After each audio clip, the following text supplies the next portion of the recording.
Welcome back नाज़रीन। Programme के सिलसिले को आगे बढ़ाएंगे और अब कुछ बात करेंगे पाकिस्तान के एनर्जी सेक्टर के हवाले से, क्योंकि एक जानिब जो है वो वाज़ेह तौर पर एक पेशरफ्त सामने आई है कि RLNG के जो मुआहदे हैं उनके ऊपर जो आयद पाबंदी थी घरेलू सार्फिन के लिए वो हटा दी गई है। वहीं दूसरी जानिब के इलेक्ट्रिक के साथ जो चाइना की कंपनी है शंघाई इलेक्ट्रिक, उनकी जानिब से जो मुआहदा किया गया था जो कि 66.4% का जो है वो मुआहदा था, जो कि 1.77 अरब डॉलर के बल पर जो है वो किया गया था। उससे जो है वो शंघाई इलेक्ट्रिक ने दस्तबरदारी का ऐलान कर दिया है। उन्होंने वाज़ेह तौर पर कहा है कि कारोबारी जो माहौल तब्दील हो रहा है पाकिस्तान के अंदर, उसके तनाजुर में हम ये मुआहदा नहीं कर सकते। आपको ये भी वाज़ेह करते चलें कि यामाहा भी यहाँ पर अपनी बाइक्स वगैरह की प्रोडक्शन जो है वो बंद कर चुकी है। इस पर बात करेंगे। सनाउल्लाह खान चीफ रिपोर्टर इस वक्त हमारे साथ मौजूद हैं। जी सनाउल्लाह खान, बताइएगा ये सूरत हाल किस जानिब जाती हुई दिखाई दे रही है? एक जानिब तो माशी बहाली के जो है वो दावे किए जा रहे हैं, माशी खुद मुख्तारी के दावे किए जा रहे हैं, और दूसरी जानिब जो है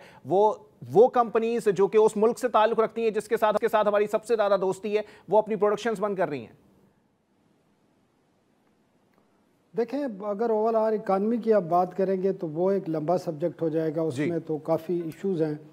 लेकिन जहाँ तक आप शंघाई इलेक्ट्रिक कंपनी की बात करते हैं, जो दुनिया की बड़ी बिजली पैदा करने वाली, सप्लाई करने वाली कंपनियों में शामिल है, और 10 साल कोई भी इन्वेस्टर जो है वो इंतज़ार नहीं करता। 10 साल पहले ये एग्रीमेंट हुआ था, और 10 साल पहले अगर उन्होंने ये $2.25 अरब में ये शेयर्स ख़रीदने थे 64.4%, तो 10 साल में जो सेल परचेज एग्रीमेंट था उसकी शराइत ही पूरी नहीं हो सकी। और ताहाल जो रेगुलेटरी अप्रूवल हैं जो हुकूमत पाकिस्तान, नेपरा या कोई दीगर इदारों ने देनी थी, वो अभी तक हासिल ही नहीं की जा सकी। इसके अलावा भी बड़े मसाइल थे। तो कौन इन्वेस्टर इंतज़ार करता है? अगर वो ये $2 अरब दुबई में इन्वेस्ट करते, या फिलिपाइन में करते, या टर्की में करते, या किसी और जगह करते, तो आज वो $10 अरब हो चुके होते। तो ये तो पाकिस्तान में एक बदकिस्मती है, इस किस्म का इन्वायरमेंट है, जिसकी वजह से एक बड़ी कंपनी जिससे के इलेक्ट्रिक के जो सार्फिन हैं उनको बड़ी सहूलत मिलनी थी। और आप ये भी बड़े हैरान होंगे कि KESC जो के इलेक्ट्रिक की मलकियत है वो 4-5 कंपनियां, पूरा ग्रुप है। बिल्कुल आप हैरान होंगे, उन तमाम कंपनियों की भी आपस में जो है मुकदमेबाजी चल रही है, SCCP में केस हैं।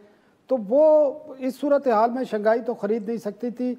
उसमें पाकिस्तान के बिजनेस एनवायरनमेंट का इतना इशू नहीं है, क्योंकि अगर 10 साल पहले एग्रीमेंट हुआ था तो साल के अंदर वो सेल परचेज की जो शराइत थी वो पूरी हो जानी चाहिए थी। अगर दुनिया में कहीं और होता तो चंद माह लगते हैं, यहाँ तो खैर 1 साल का भी हम टाइम दे रहे हैं, लेकिन वो हो नहीं सकी। बदकिस्मती है, वो चले गए। और जो के इलेक्ट्रिक के सार्फिन है उनको वही जो एक एवरेज किस्म की सर्विसेज है, क्योंकि उस कंपनी ने $10 बिलियन की इन्वेस्टमेंट भी करनी थी जब ये एग्रीमेंट हुआ था 2016 में।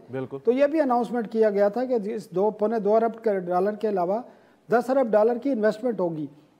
जो दूसरी आपने खबर की बात की है वो बड़ी इंटरेस्टिंग है। और देखें पाकिस्तान में किस तरीके से पॉलिसी फेलियर की सज़ा जो है पाकिस्तान की आवाम को दी जाती है। 2021 से पाकिस्तान में गैस, जो डोमेस्टिक घरेलू गैस कनेक्शन है, उन पर पाबंदी है, और लोगों को बड़ी मुश्किलात हैं, क्योंकि पाइप गैस की एक यहाँ सहूलत है और वो फराम नहीं की जा रही।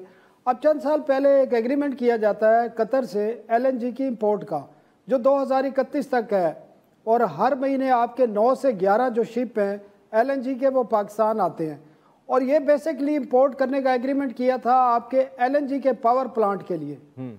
लेकिन बदकिस्मती के पाकिस्तान में बिजली की कीमतों के हवाले से, सोलराइजेशन की वजह से बिजली की डिमांड कम हो गई है, बल्कि आए रोज़ इसमें कमी आ रही है और लोग शिफ्ट हो रहे हैं सोलर पे। उससे हुआ ये कि ये प्लांट कभी चलते हैं कभी नहीं चलते, और वो LNG जो है वो हमने लेनी है, डॉलर में लेनी है, और उसकी जो कीमत है वो 3600 से लेकर 4000 रुपये फ़ी गैस यूनिट है, जिसको हम कहते हैं MMBTU। बिल्कुल। और वो अब ये सिस्टम में तो डाल रहे थे, और उस गैस की वजह से आपकी जो सस्ती डोमेस्टिक प्रोडक्शन है 500 मिलियन क्यूबिक फीट गैस, वो आपने फोर्सफुली बंद की हुई है, वो हासिल ही नहीं कर रहे हैं, क्योंकि आपके पास LNG आ रही है, वो यूज़ कर रहे हैं। अब हुआ ये है कि इस डोमेस्टिक जो कनेक्शन है उस पर पाबंदी उठाई जा रही है, लेकिन हैरानगी तौर पर वो जो एक सज़ा थी, एक जो गलत पॉलिसी थी, उसकी सज़ा आवाम को इस तरह दी जाएगी, नए गैस कनेक्शन पर जो प्राइस होगी वो वही प्राइस होगी जो कतर से हम जिस प्राइस पर LNG ख़रीद लें, फ्लैट रेट होगा 3600 रुपये से लेकर 4000 रुपये फी MMBTU, और इसमें टैक्सेस और बाकी चीज़ें अलग होंगी। जो इस वक्त रेट है, जो इस वक्त मौजूदा कंज्यूमर को रेट चार्ज किया जा रहा है, वो 200 रुपये से लेकर 1700 रुपये है। तो आप अंदाज़ा कर लें कि किस किस्म की ये सज़ा इसमें दी जा रही है।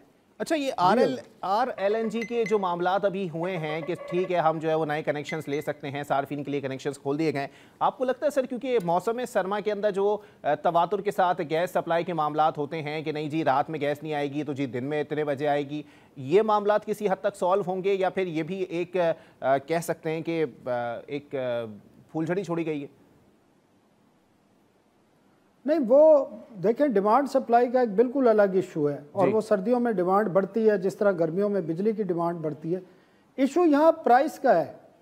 ये जो काम किया गया है, ये कल जिस तरह एक कौम से खिताब किया 2 वज़ीरों ने इस पॉलिसी के हवाले से, और वहाँ मीडिया तक को इनवाइट नहीं किया गया कि कोई सवाल ना कर ले, क्योंकि इसमें इशू आ रहा है वो जो नए कनेक्शन लेंगे उनको LNG की प्राइस दी जाएगी जो बहुत महंगी है जी, जो मौजूदा बिलों से कहीं ज़्यादा बिल आएंगे, डबल कीमत होगी।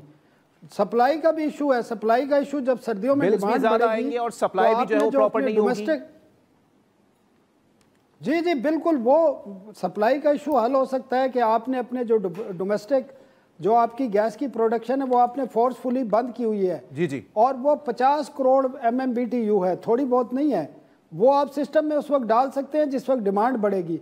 लेकिन प्रॉब्लम है कि आप नए कनेक्शन ज़रूर दे रहे हैं, लेकिन एक तफरीक आ जाएगी, जो मौजूदा कंज्यूमर हैं उनकी प्राइस कुछ और होगी और नए कंज्यूमर को जो चार्ज किया जाएगा वो उसमें भी काफी हद तक जो है वो डिफरेंस आ जाएगा। ठीक है, बहुत शुक्रिया। सनाउल्लाह खान हमारे साथ मौजूद थे। नाजरीन, माम ही है कि वज़रा की जानिब से प्रेस कॉन्फ्रेंस कर दी जाती है, लेकिन ये नहीं देखा जाता कि उन मामलात के ऊपर कॉन्सिक्वेंसेस क्या होंगे, और क्योंकि कॉन्सिक्वेंसेस जो है वो सिर्फ आवाम ने ही फेस करने हैं और किस हद तक फेस करने हैं ये हम आज भी देख रहे हैं, और आगे आने वाले वक्तों में इसमें कितनी शिद्दत आएगी ये भी हमारे सामने होगा। इसी के साथ अपने मेज़बान अली अब्बास को दीजिए इजाज़त। सेहत ने साथ दिया और ज़िंदगी ने वफा की तो फिर मुलाकात होगी। अल्लाह हाफ़िज़।